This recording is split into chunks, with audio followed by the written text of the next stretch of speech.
Hello, we will be discussing your solution to one of the questions that you answered during the assessment. Can you explain how you approached calculating the fare for each vehicle type?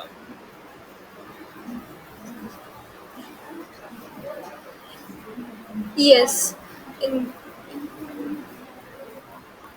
yes. For this, we can make a separate function for the hatchbacks, luxury Sweden, and electronic scooter. If if the distance is great, for the hatchback, we will take a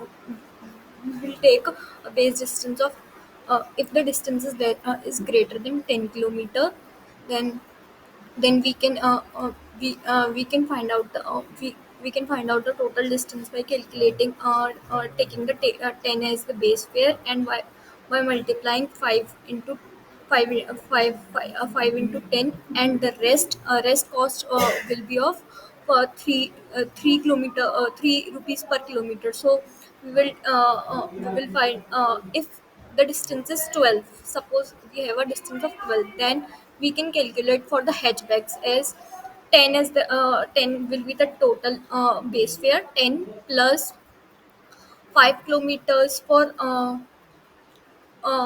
as for, is will be the distance starts. So 5 rupees will be the distance starts, then uh, 10 I didn't catch that plus. very clearly. Could you break down how you calculate the fare for the hatchback a bit more? Specifically, how do you handle the distance over 10 kilometers? Okay.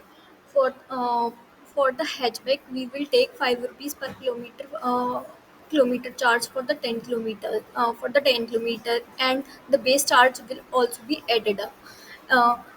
If the distance is greater than 10 kilometer, then we can take uh, for the 10 kilometer distance, we will take 5 rupees per kilometer charge, and for the rest kilometers, we will take the 3 rupees per kilometer charge. Similarly, for the luxury sedan, we have given the condition, and for electronic scooter, we have given the condition. We will take that condition and calculate the actual fare of each vehicle.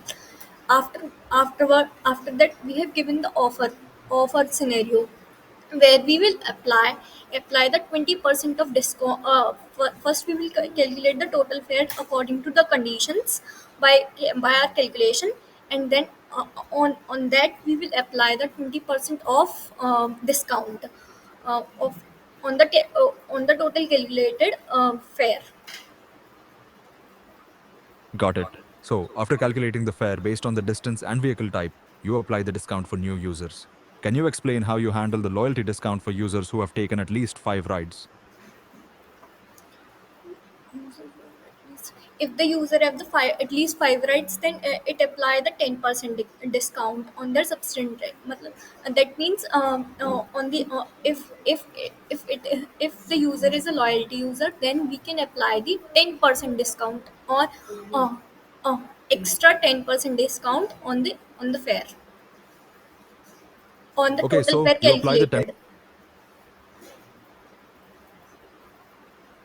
Thanks for clarifying. Now, how do you ensure that your program handles invalid inputs like negative distances or incorrect user IDs? Okay. um the Could you uh, elaborate on how you check for those the invalid distance inputs? cannot be negative, so we will apply we will check for the while we are taking the input, we will check that there should be no negative inputs, and the user id should be new user or the loyal user. We will pass the validation after taking the inputs. That makes sense. So you validate the inputs right after taking them. What happens if the user enters an invalid ID? How does your program respond?